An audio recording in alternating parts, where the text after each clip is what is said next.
So nanti you join balik Okay, alright. Cell biology and organization. So first kali you belajar cell structure and function. Kedua, you akan belajar unicellular organism. Tiga, you akan belajar multicellular. And last kali, you akan belajar how dalam multicellular dia organize to form an organism. Alright? So previous class, you belajar cell structure and function. Alright, yang ni je kita cover dulu. I really wanted you to really understand cell structure and function. Maksudnya macam mana organel-organel dalam tu. So apa maksud organel? Apa beza antara sel dan organel? Some people DM me for this. So you bayangkan sel ni macam rumah. Alright, organel tu adalah orang yang duduk dalam rumah tu. So ada organel yang tukang masak, so itu adalah mitochondria. Alright, ada organel, ada orang yang dalam sel, ada orang dalam rumah function dia berbeza-beza. Sama juga macam organel dalam sel, semua function dia berbeza-beza. So for your syllabus, you need to know each function of each organelles. Alright.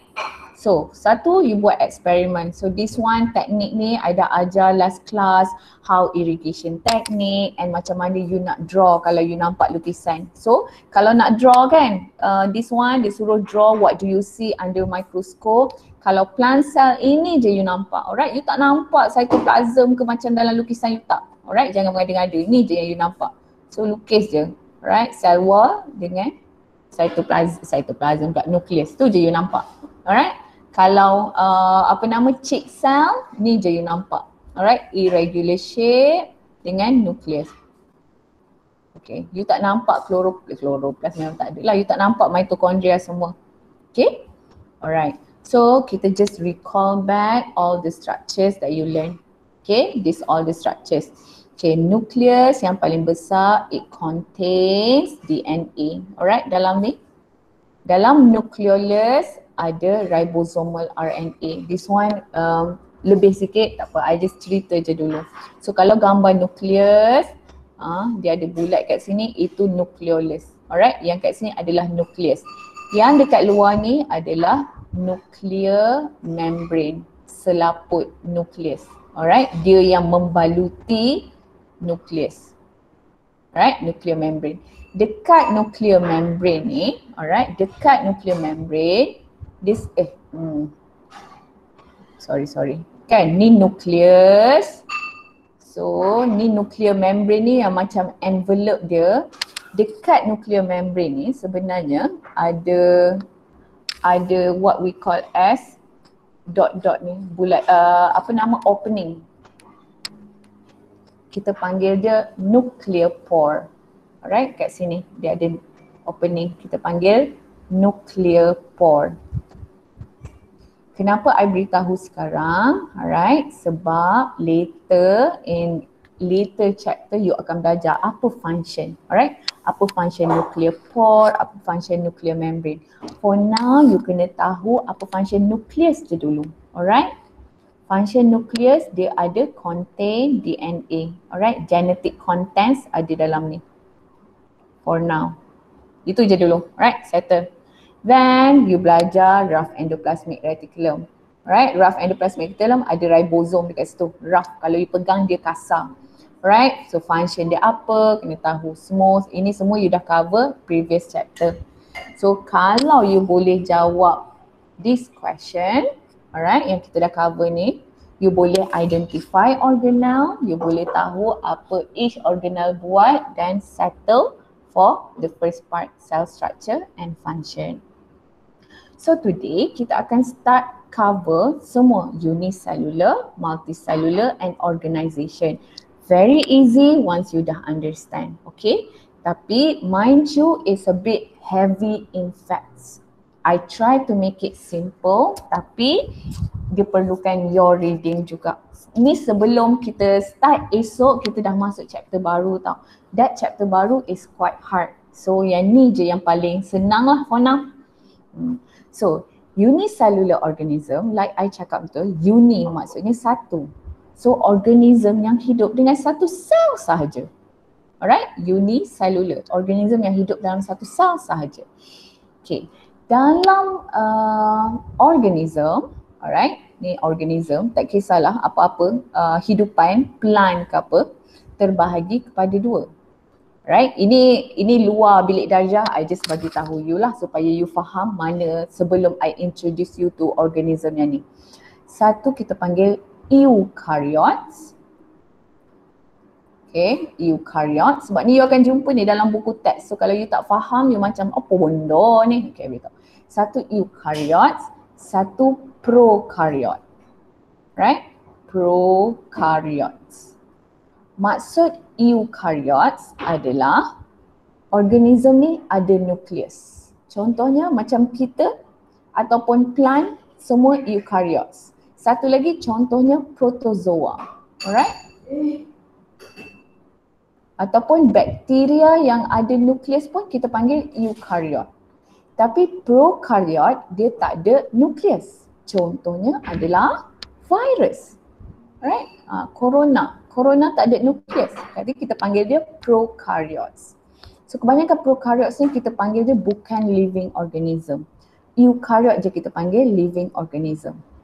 Alright? So dalam eukaryotes you akan jumpa animalia ataupun manusia dengan haiwan lain. Ataupun plant. Alright? Ataupun protozoa. Right? Protozoa adalah organism yang hidup unisel. Dia satu sel je. Macam animalia, manusia, kita kena hidup banyak-banyak sel barulah boleh jadi organism. Sama juga macam pokok. Pokok kena hidup macam banyak-banyak barulah boleh sel dia banyak-banyak barulah boleh jadi pokok. Tapi protozoa kebanyakannya dia hidup satu sel sahaja. Okay. Ada banyak protozoa dalam kehidupan kita. Ada yang buat you sakit, ada juga yang buat yang hidup sama je macam kita lah. Alright, yang duduk sama macam organism ni. Kejap Okay, you makan apa? No, it's okay. Tak, aku nak makan pun. Tanya je. Yes. No, it's fine. No, it's fine. No, I'm just, sorry. Kejap.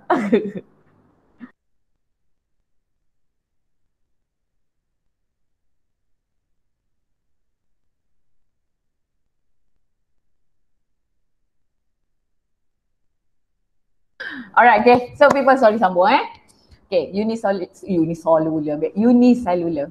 Alright, protozoa.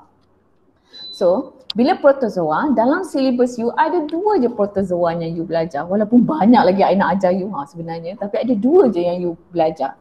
Satu amoeba, satu paramecium. Macam mana tak? So you can tengok kalau bentuk macam ni dia kata the figure shows unicellular organism. Okay, soalan pertama, what is the organism? Amoeba. Right? Kalau bentuk dia macam plant cell macam ni. Kalau bentuk dia macam selipar, flippers macam ni, it's paramecium. Right? Amoeba and paramecium. So what you need to understand tentang living process of amoeba paramecium ni ada few lah living process. Tapi before that, tak kenal maka tak cinta. So I nak ajar you apa, right? So amoeba, okay, ni you nampak. Kalau bawah mikroskop you boleh nampak ni. Kat mana nak jumpa amoeba ni? Selalunya you akan jumpa dia dekat fresh water. Alright? Dekat lake. Alright? Ataupun you boleh jumpa dia dekat swimming pool. Alright? Swimming pool yang dia tak properly chlorinated. So dia ni suka duduk dalam body of water, dalam air. Alright? So boleh lah nanti kita try cari amoeba kalau kita jumpa lah. Kita cuba ambil air dekat lake, lepas tu try observe kalau jumpa. Kalau air tu betul-betul bersih, you boleh jumpa this amoeba. Alright? Kalau swimming pool you tak klorin betul-betul pun boleh ada amoeba dalam tu. Okay. Problem amoeba ni, it can cause amoebiasis. Alright, penyakit amoebiasis. So contohlah siapa yang bagi nama? Adam Muzaffar. Contohnya Adam Muzaffar berenang dalam swimming pool yang tak letak klorin sangat. Dia pun berenang, dia pun gagal masuk air. Alright, dia boleh kena penyakit amoebiasis. Alright. Tapi amoebiasis ni dia tak bahaya sangat pun. So dia boleh cause cramp, boleh cause diarrhea. Okay. Tapi mungkin kalau Ahmad aktif, kena amoebiasis tak ada efek pun dengan dia sebab dia macam immune strong dia lagi kuat. Okay, ini penyakit, alright, amoebiasis. Tapi satu penyakit, satu strain of amoeba nama dia Naegleria fowleri and fowleri, right? You boleh Google. Right. This is my expertise, okay? I really love pasal pathogen, something like microbes. So my master is in microbes. So I love studying disease pasal ni lah. So Naegleria fowleri, so it's selalunya dekat lukewarm water. Lukewarm maksudnya apa nama dia, tasik yang panas. Alright, dia lukewarm lah, dia tak panas sangat, dia tak sejuk sangat. So Naegleria fowleri ni dia dikenali sebagai brain eating amoeba. Brain eating amoeba.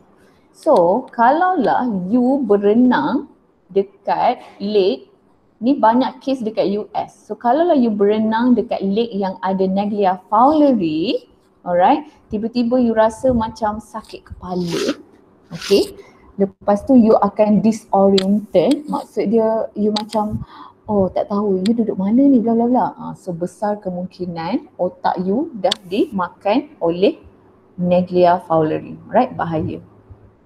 Cool kan? It's very cool. Boleh jadi zombie. Tak adalah.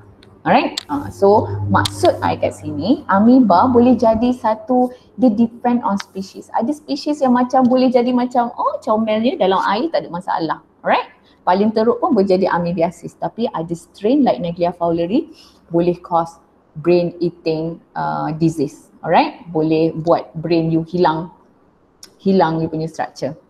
Right, itu adalah amoeba. Bentuk dia macam ni.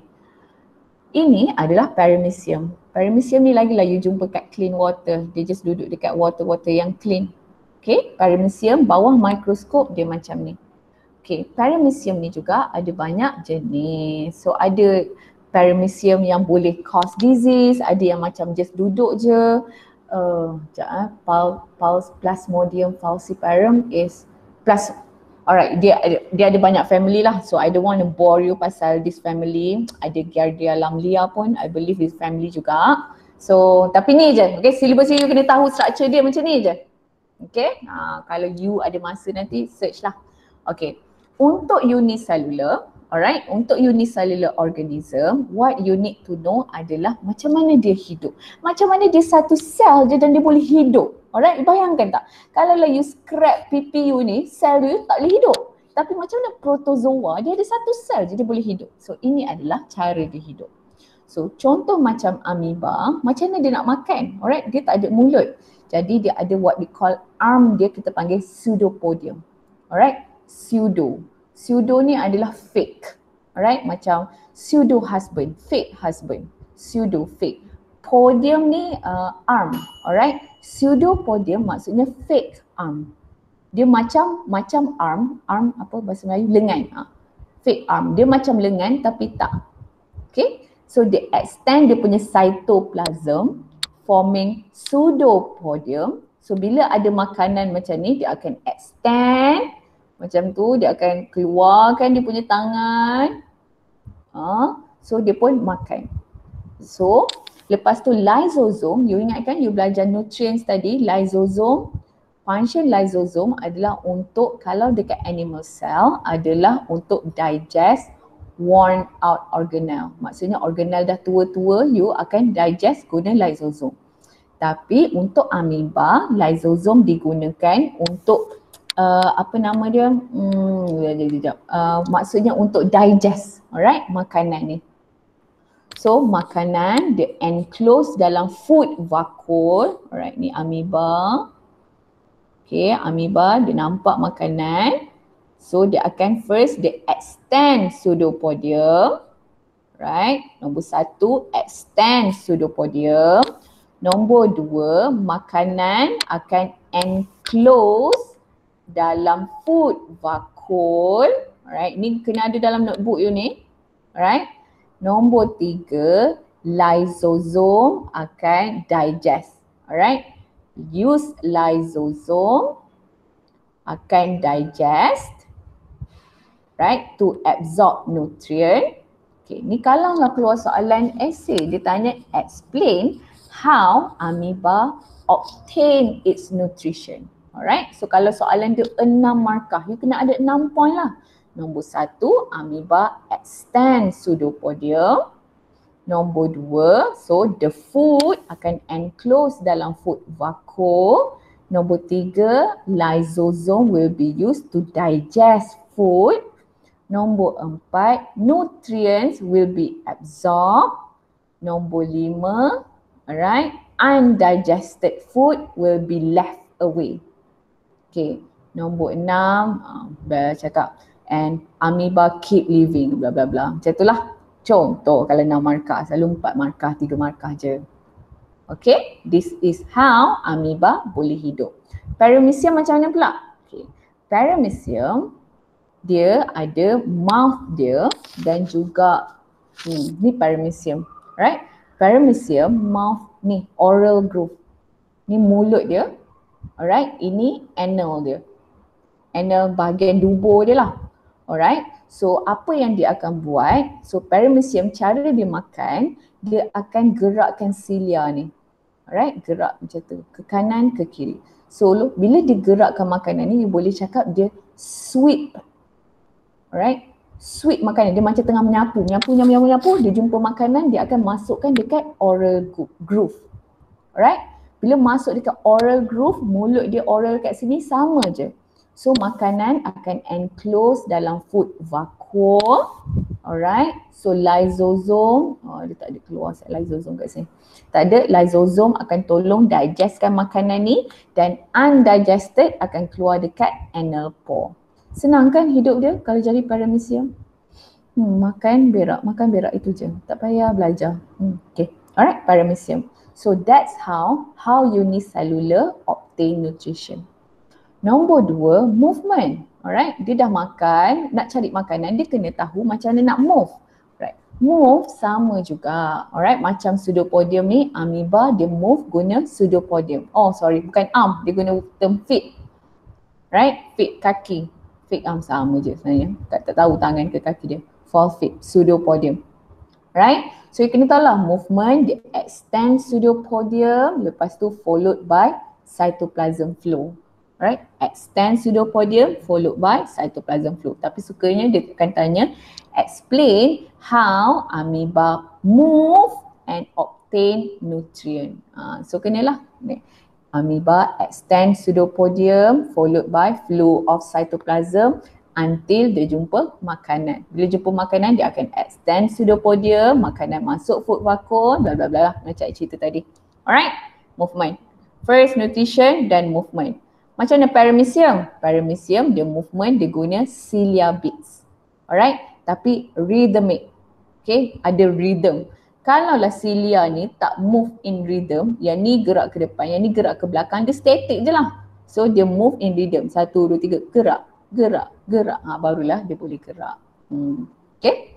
So, bila dia move, bila dia makan, macam mana dia respond to stimuli. Okay. So, amoeba and paramecium, they respond to stimuli. Apa maksud stimuli? Stimuli adalah anything that cause action. Alright, rangsangan. Bahasa Melayu rangsangan. Nanti you akan belajar later on coordination and response. First, macam mana dia respond? Walaupun dia satu organism, dia masih lagi boleh respond to stimuli walaupun dia tak ada nervous system.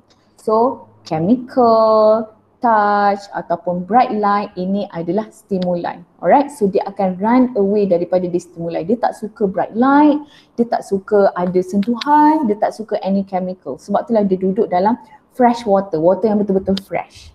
So kalaulah water tu, alright, water tu ada chemical kat sini, alright, this chemical kita panggil stimuli. So dia akan swim away daripada this stimuli. Okay. Next adalah growth. Macam mana dia growth? Okay, kalau multicellular, kita growth pas guna cell division. Tapi unicellular, dia growth by synthesizing new cytoplasm. That's how dia membesar. Dia just synthesize new cytoplasm. Kita membesar, kita buat sel baru, right? So kalau kita nak membesar macam kuku you nak panjang, kita buat sel baru. Tapi dia ada satu sel je. Macam mana nak buat sel baru? Tak boleh. Jadi dia akan buat cytoplasm je. Okay, itu growth. Respiration, okay, this one, sebab dia satu macam this amoeba, okay, macam ni you bernafas. Kalau kita bernafas, kita ada sistem kan, bernafas guna hidung, lepas tu udara tu nanti akan pergi alveolus, banyaklah, it's a complex system. Tapi amoeba, because dia kecil, kita panggil cell surface, alright, cell surface to volume ratio. Maksud dia, alright, ni you akan belajar respiration nanti, tapi I ajar now. Right, cell surface to volume ratio dia tinggi. Maksud dia, surface dia besar, volume dia kecil. Macam kita, surface macam kita, contoh dia Ahmad Atif, alright. So, dalam ni sangat banyak volume, right? Dalam ni ada sel-sel sangat banyak volume. Tapi surface kecil je nak ikut kepala belah ni. Jadi kita tak boleh. Kalaulah kita guna simple diffusion, maksudnya oksigen diffuse guna kulit kita, carbon dioxide diffuse out, banyak sel dalam badan kita akan mati sebab sel kita paling banyak volume. Tapi untuk amoeba, dia ada high cell surface to volume. Volume dia kecil, surface dia tinggi. Jadi untuk dia respiration, dia masuk oksigen, keluarkan carbon dioxide, boleh guna plasma membrane sahaja. Alright, through what we call as simple diffusion. Ni kita akan belajar later in the next chapter. Okay, ini nutrition tadi. So sorry terpindah. So ni nutrition, so ini adalah explanation dia. The move towards food by extending pseudopodium. This term, I lupa nak cakap. Phagocytosis. Right, this one what we call as phagocytosis. Pseudopodium, pemakanan dia, trap food particle, this action dia extend pseudopodium ni, alright, ni fake arm dia tadi, this action is what we call as phagocytosis. Okay, phagocytosis ni bukan limited to amoeba sahaja. Nanti you akan belajar macam mana white blood cell kita pun cari pathogen, maksudnya virus yang masuk dalam badan kita through phagocytosis juga. Okay. So for paramecium, presence of cilium bead, alright, dia guna cilia tu tadi, transfer food particle into oral growth, macam I dah explain. Alright, food particle combine with lysosome, hydrolyzed lysosome, nutrient absorbed cytoplasm, undigested, discharge when amoeba move. Alright, so dia tak push out keluar. So amoeba bila dia gerak, dia just macam tinggalkan tahi dekat situ, undigested food. Tapi kalau paramecium, dia akan keluarkan makanan yang tak digest tu through anus. Alright, to nutrition. Alright, reproduction. Okay, reproduction, amoeba and paramecium sebab dia unicellular. Alright, satu sel je. Jadi tak ada organ-organ reproduction. Jadi dia reproduce through asexual reproduction. Maksudnya dia tak ada lelaki ataupun perempuan. Dia tak ada sexual, dia tak guna sexual reproduction. Dia guna asexual reproduction, which is binary fission. So binary fission adalah dia divide dia punya nucleus dua, alright, dan dia divide cytoplasm dia dua. Alright, dia undergo mitosis tapi what we call as binary fission. Alright, binary dua. Alright, dia produce jadi dua. Okay, tapi bila environment tak suitable, alright, ini dia just akan undergo asexual reproduction kalaulah air tu, dalam air tu fresh, tak ada chemical, alright. Tapi kalaulah environment tak suitable, macam banyak chemical ataupun sangat limited air, dia tak boleh nak berenang lebih, jadi alright, dia akan form spores. Okay, amoeba. So formation of spores ni yang membuatkan kenapa amoeba ni boleh hidup dengan sangat successfully. Walaupun dia satu sel je, dia tak ada jantung, dia tak ada paru-paru, tapi dia boleh hidup dengan successful. Sebab bila lah ada environment yang tak favorable, dia boleh form spores. Okay, ini untuk amoeba. Tapi kalau paramecium, bila environment tak suitable, dia akan undergo conjugation. Alright, conjugation ini adalah proses conjugation. So, this process of conjugation only occurs for paramecium kalau environmental condition tak suitable. So, barulah dia akan cari partner in forming a new species. Kalau tak, kalaulah environment tu okay je, dia boleh membiak seorang-seorang, dia tak perlukan kawan. Okay, to reproduction. Alright, excretion. Right, last kali adalah excretion. So sama sahaja macam kalau carbon dioxide dengan respiration tadi, right? Carbon dioxide adalah proses get waste product untuk respiration, dia just akan diffuse out through dekat plasma membrane. Alright. Ammonia adalah kesan daripada makanan dia ataupun this process yang dia buat ni akan ada waste product ammonia pun akan remove by diffusion. Okay. Masalah dia, right? This one you need to know pasal osmoregulation. Term osmoregulation. Okay. This sebenarnya I suka ajar you kalau you dah masuk chapter 3, tapi I ajar you sekarang. Okay. Amoeba dalam badan dia sama juga macam paramecium, dalam badan dia ada banyak solute. Maksudnya dia pekat. Faham tak? Boleh bayangkan dalam badan ni kalau you letak balloon, dalam ni banyak gula, so you cakap dalam ni pekat. Betul tak? Sama juga macam paramecium dengan amoeba. Cytoplasm adalah lagi pekat daripada luaran dia. So, dalam dia ni kiranya pekat. Banyak organel, banyak cytoplasm, banyak makanan yang membuatkan dalam tu lagi pekat daripada luar. Jadi, bila dia duduk dalam air, alright? Bila dia duduk dalam air, okay, ni kan fresh water, ini air saja. Jadi air akan keep masuk dalam badan dia. Sebab dia bukan plant cell. Kalau plant cell, dia ada cell wall. Kalau dia ada cell wall, melindungi dia daripada burst, meletup. Alright? You bayangkan kalau air masuk dalam ni, memang meletup lah bro. Alright? Memang organism ni akan meletup. Tapi, dia ada contractile vacuole. This one. Contractile vacuole. Paramecium, contractile vacuole dia bentuk macam flower. Okay? Amoeba, contractile vacuole dia adalah this one. Alright, bulat je. Function contractile vacuole ni adalah bila air masuk, dia akan masuk dekat vacuole ni. Right? Lepas tu dia akan push out air tu keluar. Air masuk, dia akan push out keluar. Penat kan jadi amoeba? You ingat you je ada problem. Amoeba pun ada problem. Okay? Air masuk, dia kena push out. So cara dia nak hidup adalah constantly pushing out air yang masuk dalam dia. Macam paramecium, ini contractile vacuole dia. Okay, let's say ada soalan tanya, you masukkan amoeba dalam fresh water. Sekali you dapati amoeba tu meletup. Dia taklah bunyi meletup macam you tengok bawah mikroskop, dah tak ada dah amoeba you letak. Jadi surely amoeba tu dah pecah. Jadi apa organel amoeba yang rosak?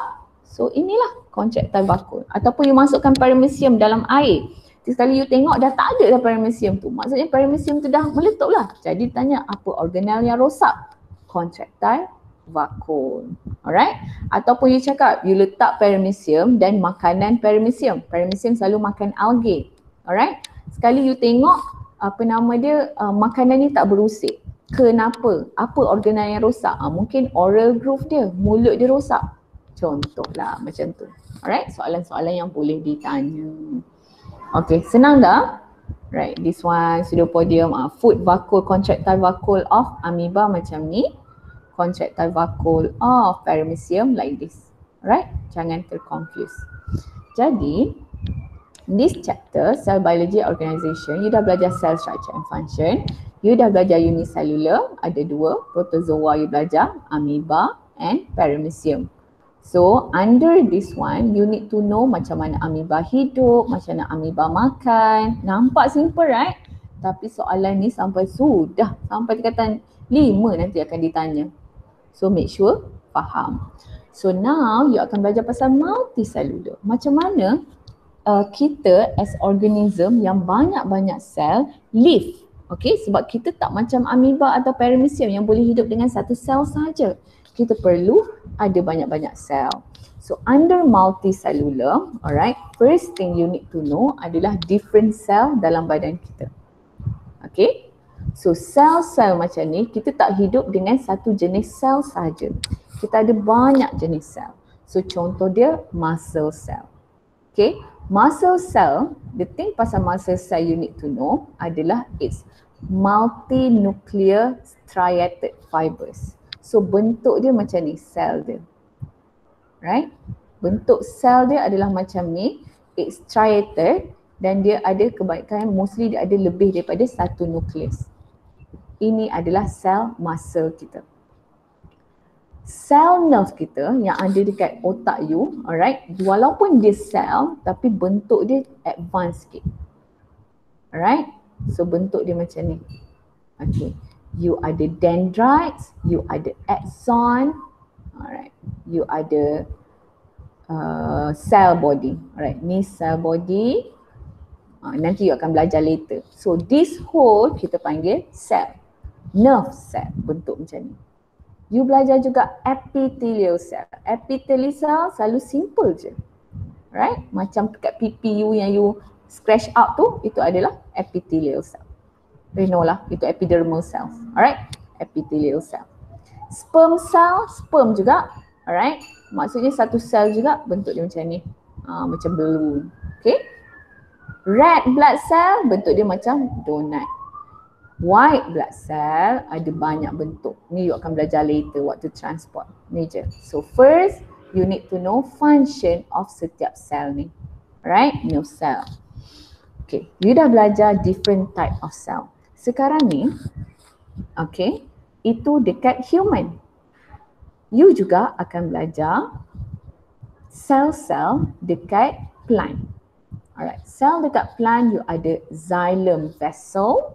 You ada palisade mesophyll cell, ada spongy mesophyll cell, ada guard cell dengan you ada sieve tube element. Alright? Okay, ini adalah sel-sel yang you kena belajar kalau dekat plant. Okay, cara senang, alright? Okay, ini adalah leaf. Leaf ni kita panggil organ. Alright? Organ. Tak apa, lepas ni you akan belajar. So ini adalah tissue. Right? Tissue. So ini adalah cell. So different cell akan buat tissue. So sekarang ni I just nak you tengok setiap cell bentuk dia berbeza. Dia according to function. Okay? Ini adalah palisade, ini adalah mesophyll, bawah ni adalah guard cell, alright, you ada ni tissue, ni xylem phloem ni tissue. Atas ni adalah ni satu ni epidermal cell. Epidermal cell buat layer ni you akan dapat epidermal tissue. Palisade cell form together you akan palisade tissue. Ni spongy cell combine together you akan dapat spongy tissue. Okay, cara nak ingat, okay, cara nak ingat macam ni, okay, ingat tangan you. Alright, ingat this is like structure of the leaf. Kalau you nak identify cell mana. So, kalau you tengok tangan you, so yang vertical macam ni, kita panggil palisade. So, palisade, satu jari adalah palisade cell. Bila banyak-banyak jari, kita panggil palisade tissue. Okay. Dekat sini, spongy. Alright. You ingat, you punya palm ni macam sponge kan? So, spongy. Dekat bawah ni, opening ni, dekat tempat nadi you ni, yang paling penting, guard cell. Right? Guard cell. Soalan kat sini selalu keluar soalan objektif je. Dia suruh identify. Okay, so make sure you tahu.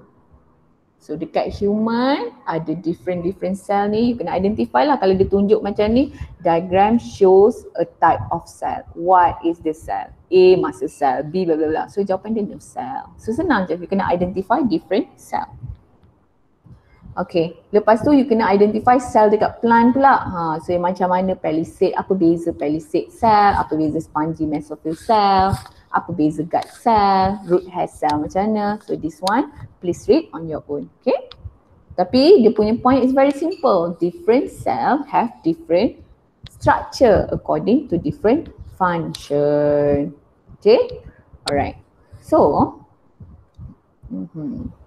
okay, ni multicellular. Alright, you tahu cells have different structures. So sekarang kita akan belajar organization. Alright, macam mana arrangement of different cells ni can be organized to form one organism. Tak kisahlah manusia ataupun pokok. Alright, manusia ataupun pokok.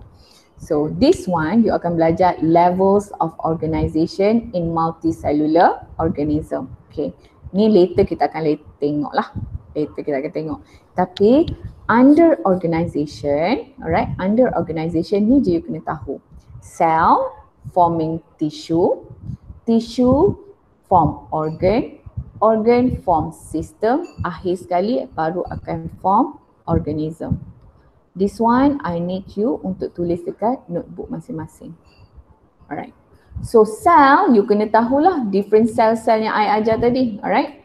Cell. Ini yang I ajar tadi tunjuk epithelial cell macam mana, muscle cell macam mana, nerve cell macam mana, blood cell macam mana, white blood cell macam mana, red blood cell macam mana. Alright. Because bila cell ni combine like muscle cells combine dia akan form tissue. So, apa definition of tissue? Later kita akan tengok lah.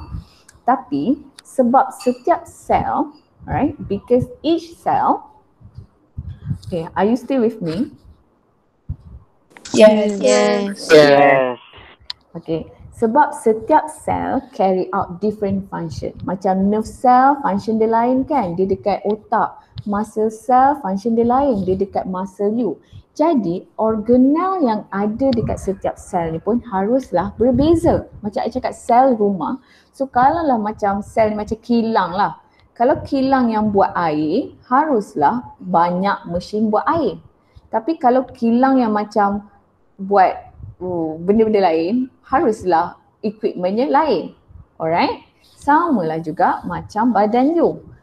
Untuk sel, alright, untuk sel yang macam sperm cell, okay, function dia perlu banyak energi. Function dia satu je, swim. Sperm, tolong itu je function you, tolong swim sahaja. Jadi dia perlu banyak organel mitochondrion sebab mitochondrion produce energy. Okay, sama juga muscle cell. Alright, kalau muscle cells juga perlukan energi untuk contract dan relax. Jadi dia perlu banyak mitochondrion. Okay, kalau plant meristem cell, apa ni plant meristem cell? Maksud dia, okay, pokok, okay, terbahagi kepada dua. Nanti you akan tengok. Satu permanent, satu meristem. Meristem, dia tengok meristem, maksud dia masih lagi membesar. M-E, membesar. Jadi sel-sel yang tengah membesar ni, dia perlu energi untuk divide. Okay, jadi dia pun perlu banyak mitochondrion. Tapi untuk sel palisade mesophyll cell dengan spongy mesophyll cell, nak ingat mana satu palisade, mana satu spongy, so ingat tangan you. Alright. So jari you yang macam bentuk jari yang lurus macam tu, itu adalah palisade. Alright. So palisade dengan spongy ni, dia buat apa dia nak divide, buat apa dia nak lift besar-besar, tak perlu. Alright. Dia just perlu make sure dia boleh carry out photosynthesis. Kalau photosynthesis, organel apa yang perlu banyak? Chloroplast. Okay, you tak jumpa banyak chloroplast dekat meristem cell. Sebab selnya ni dia masih lagi nak divide, dia tak fikir pun lagi. Nak buat makanan, dia macam nak divide, apa-apa pun nak divide dulu. Okay. Untuk pancreatic cell adalah sel yang ada dekat pancreas. Jadi you kena tahu apa fungsi pancreas. pancreas fungsi dia adalah untuk secrete pancreatic juice. Alright, yang tolong you digest makanan. Macam mana nak buat pancreatic juice ni? Alright, you perlu organelle, rough endoplasmic reticulum and Golgi apparatus. Sebab this pancreatic juice datang daripada protein.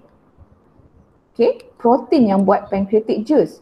Jadi you perlukan organelle yang boleh synthesize protein. Okay, sebab rough endoplasmic reticulum, satu lagi ribosome kat sini. Alright, because ribosome yang synthesize protein. So, dia perlukan this organelle untuk carry out its function. Sama juga macam goblet cell in intestinal epithelium and respiratory tract. Alright, so dalam you punya respiratory tract, ya Allah. Okay, dalam respiratory tract you sebenarnya, alright, sel yang ada, yang line you punya respiratory tract, maksudnya let's say ni you punya apa nama dia, trachea, alright. So kat trachea ni, sel yang lining this trachea ada goblet cell, alright. Some of it is goblet cell. So this goblet cell function dia untuk secrete mucus. Mucus tu hingus lah, alright, secrete mucus.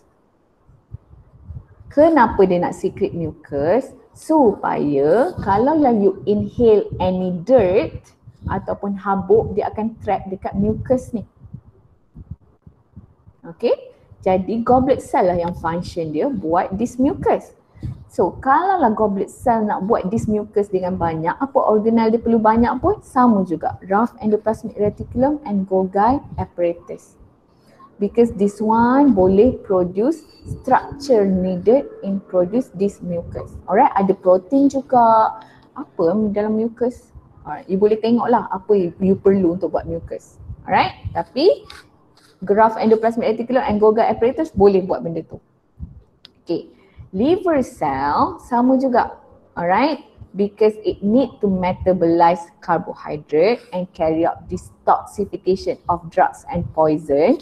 Sama juga components, tapi detoxification ni sepatutnya dia banyak smooth endoplasmic reticulum. Smooth ER. Tapi sama je, they need juga Golgi apparatus, they need rough endoplasmic reticulum. Okay, this one it's quite complicated sikit, you don't need to pay much attention lah. Alright, tapi few things you kena ingat lah. Kalau macam sperm cell, dia kata sperm cell requires a lot of energy. Explain which organelle is needed in high abundance. Mitochondria lah.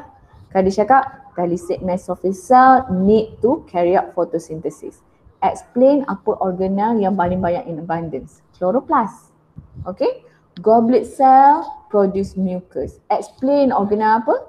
Ni rough endoplasmic reticulum, Golgi apparatus. Boleh? Itu bila you belajar pasal sel, you need to know. Setiap sel ada function dia masing-masing.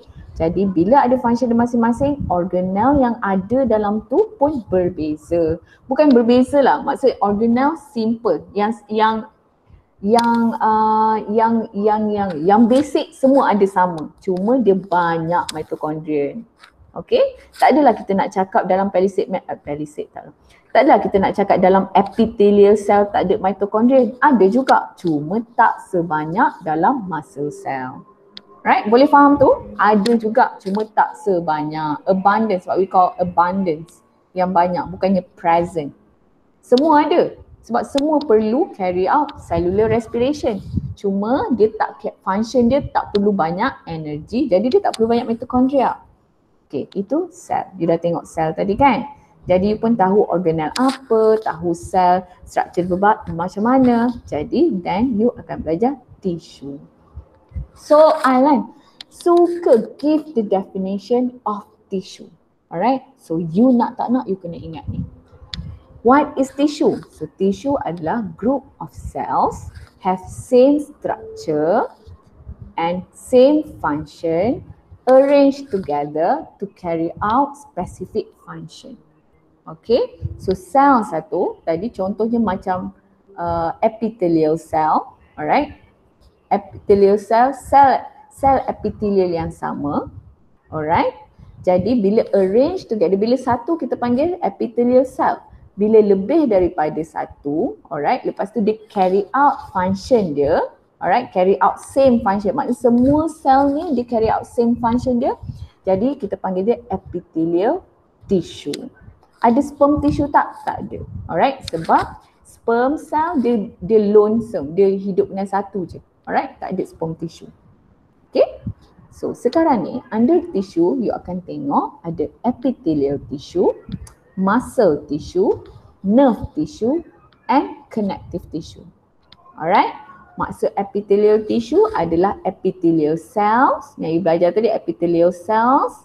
Dia group together, dia perform same function. Yang tu kena ingat tak? Perform same function. Okay.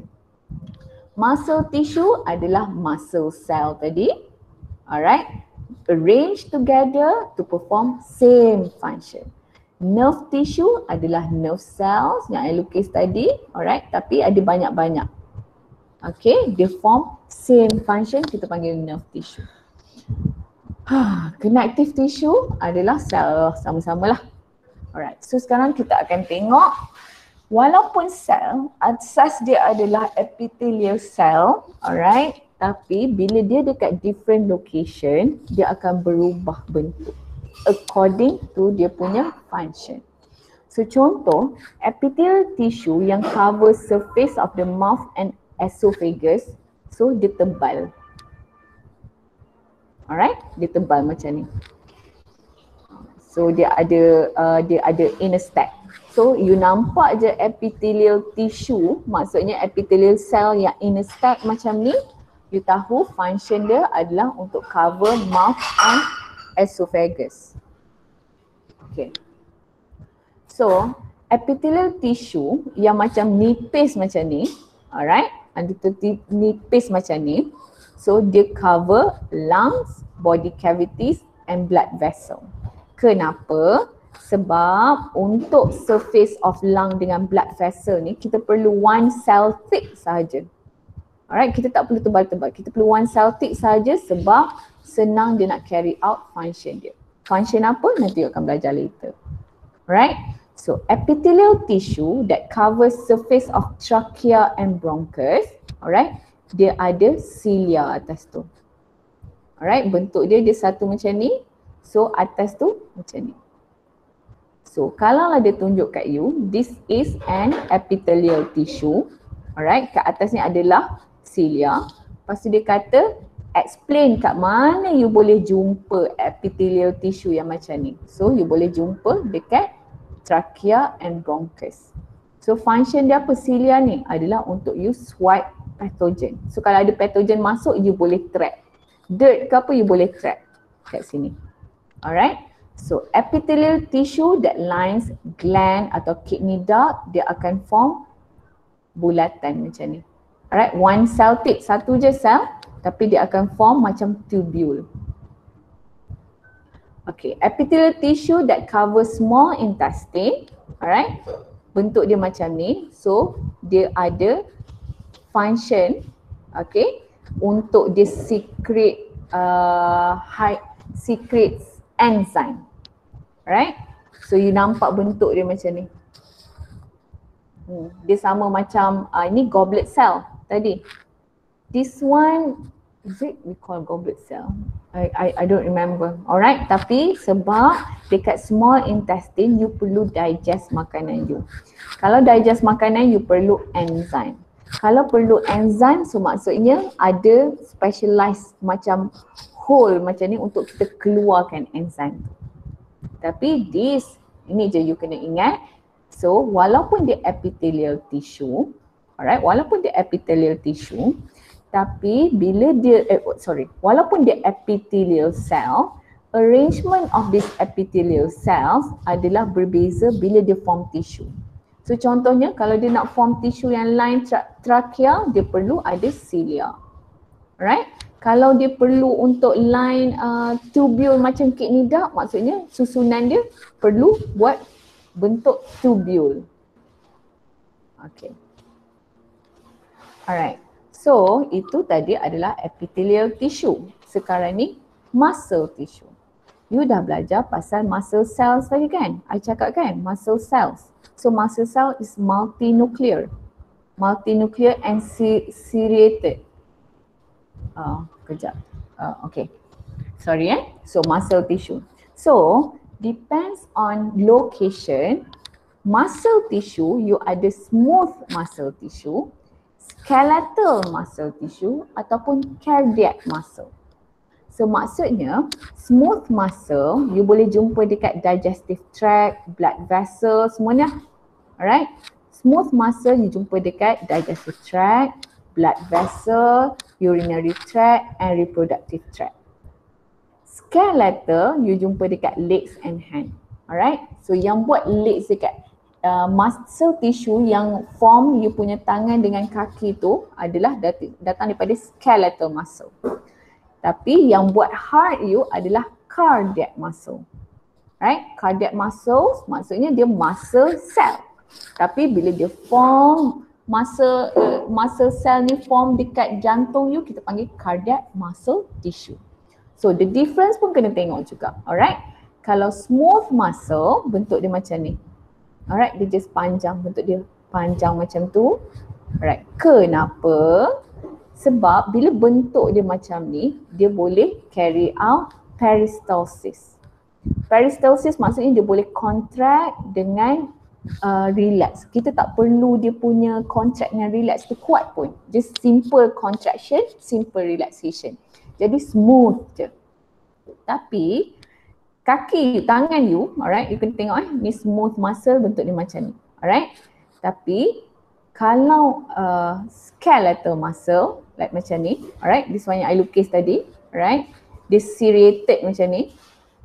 So, kalau dia serrated macam ni, maksudnya you tahu you boleh jumpa dia ni, alright, muscle tissue ni dekat tangan dengan kat kaki, alright.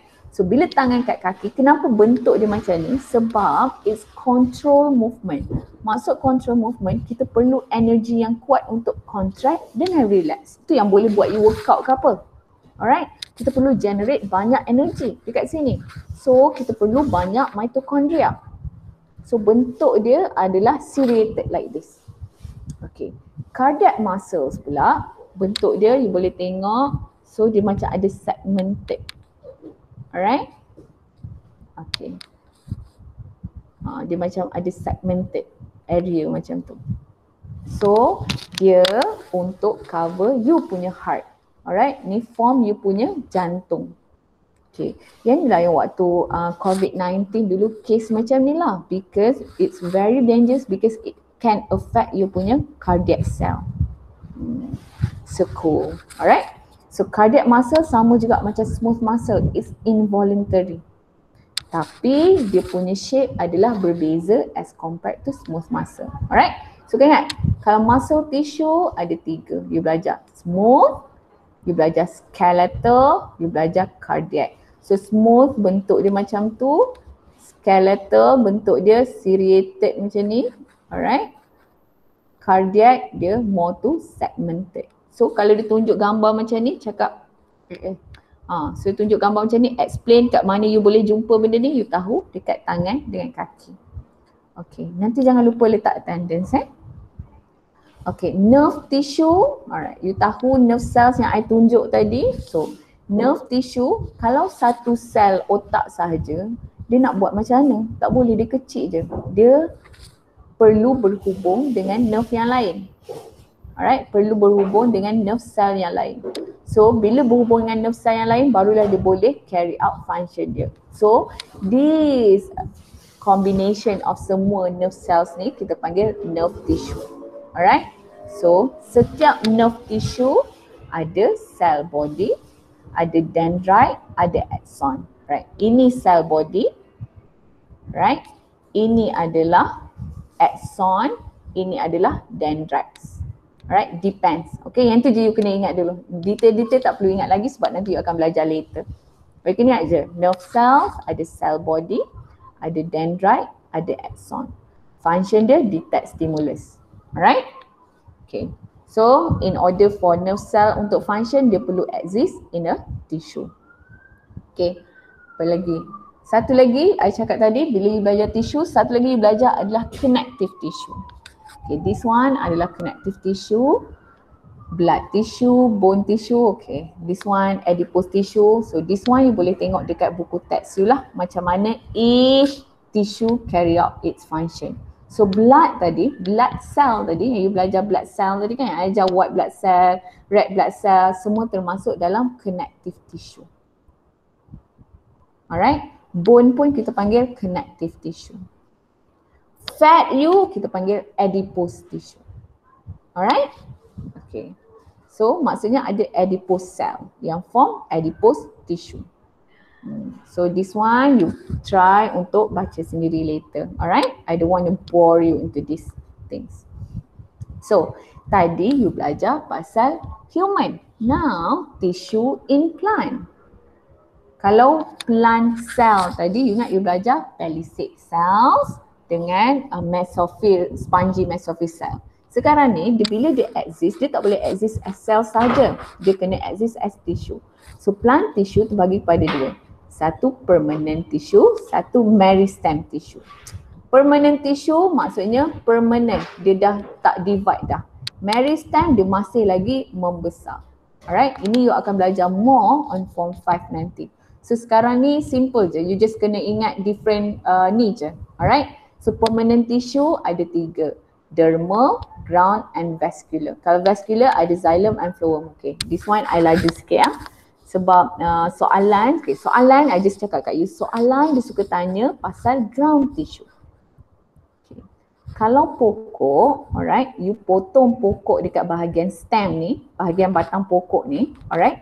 Bahagian cortex, selalu you akan jumpa 3 jenis tissue. Parenchyma, collenchyma, sclerenchyma. Apa you kena ingat adalah sclerenchyma tissue, alright, ada bentuk dekat sini. This one. Sclerenchyma tissue adalah yang paling senior, alright. So dia selalunya tissue you jumpa dekat pokok-pokok yang dah tua. Okay. Jadi dia very lignified, alright, lignified. Lignified maksudnya dinding dia tu ada enforced with lignin. Maksudnya dia sangat strong, macam ada macam konkrit.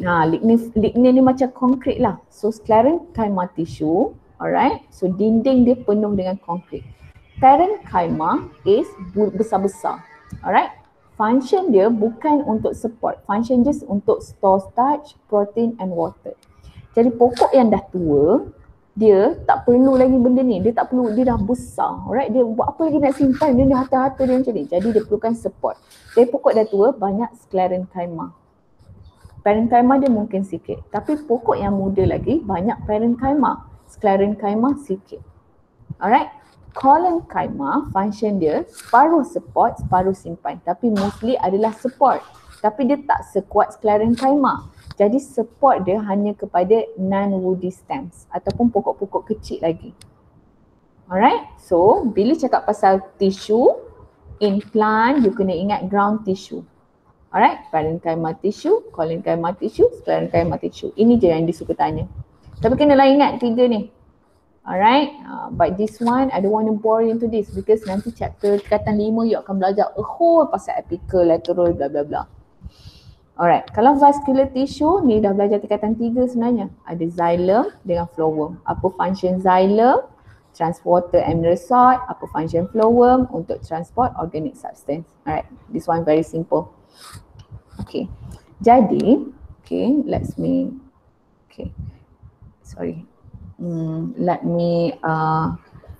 cara you nak buat soalan, cara nak buat ni. Cara you nak buat nota. Okay. Okay, I ajar you cara buat nota So, you buat cell, tissue, organ system, satu organism. Right? Tambah satu organism. Setiap sel ni buat definition. Apa maksud sel, apa definition tissue, apa definition organ, apa definition system. Belah sini buat human. Right?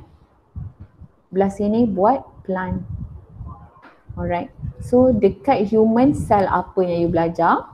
Alright, nerve cell, red blood cell. Dekat plant, cell apa yang you belajar? guard cells, Purkinje Mesophyll cell, palisade Mesophyll cell. Alright. Bila tissue, dekat human tissue apa yang you belajar? Connect, alright. Epithelial tissue, connective tissue, semua tu. Okay, dekat plant you belajar tissue, permanent tissue, meristematic tissue. Under permanent tissue you belajar ground tissue you belajar parenchyma, collenchyma, sclerenchyma. Alright. Then you belajar organ.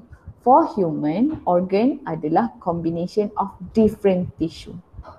Alright, so maksud organ adalah combination of different tissue carry out specialized function in forming an organ.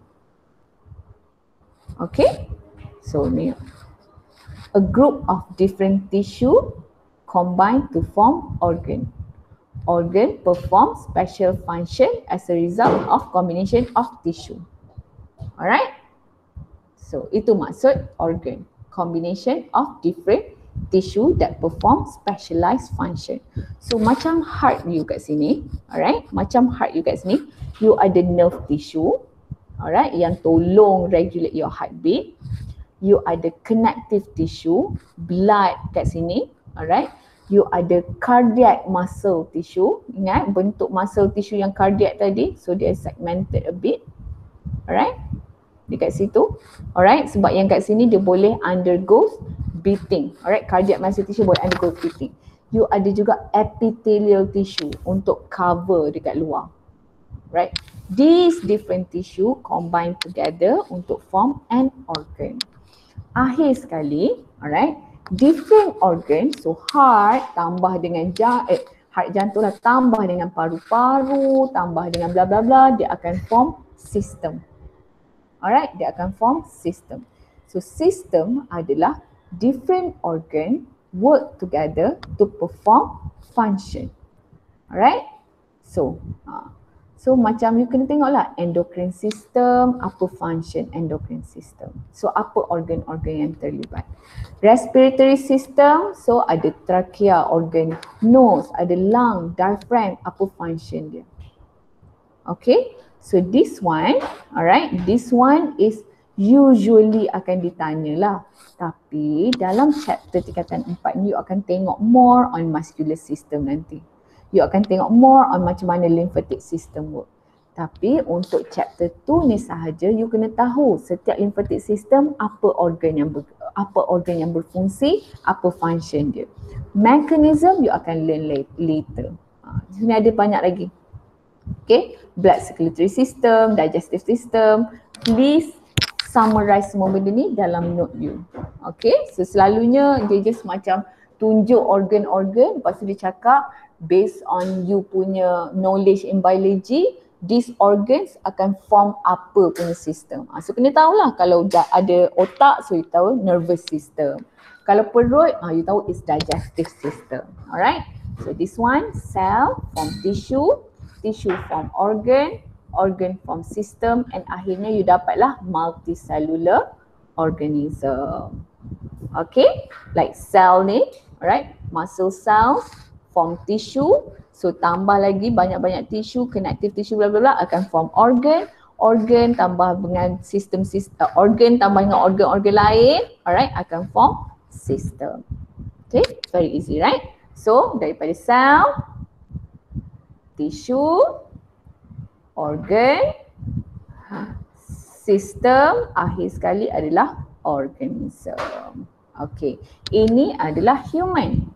Apa sistem in plant? Alright, sistem in plant terbahagi kepada shoot system and root system. So, shoot system, apa organ yang terlibat? Ada leaf, ada stem, ada flowers, ada fruit.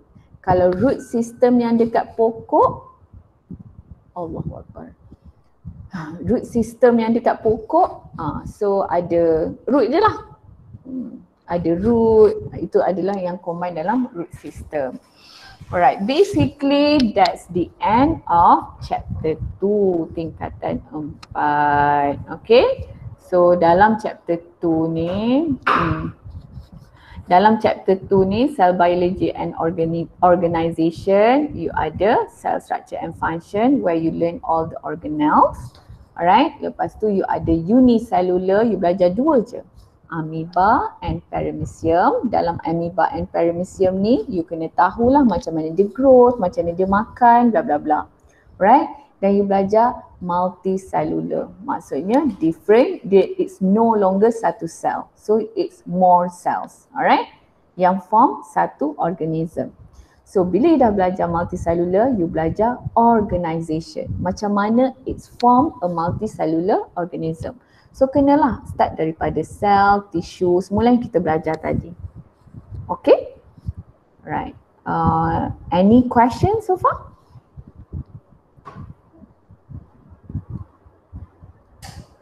Ada soalan? You guys are still with me? Teacher. Yes. Yang ni je kan yang kita belajar untuk form 4. Yang the cell and tissue yang teacher sebut tu. Yes, maksudnya so far ini sahaja dulu untuk chapter 2. Nanti chapter 3, chapter 4 ni banyak lagi lah. Tapi ini chapter 2, yang ni je you kena tahu dulu. Alright? Okay. Okay, so senang je kan? Chapter 2 is very senang, tapi trust me ada banyak reading yang you kena buat. So bila banyak reading, you tak suka read dah nanti, percayalah. Bila you dah masuk chapter 12, 13 nanti, you dah tak nak baca. Jadi sekarang sebab you ada masa kat rumah ni, kita take it slow, buat nota yang paling senang you nak ingat. Supaya nanti dah tak payah buka balik dah. Alright, so I'll be posting this dekat YouTube in case siapa-siapa perlukan. Sekejap, I stop recording.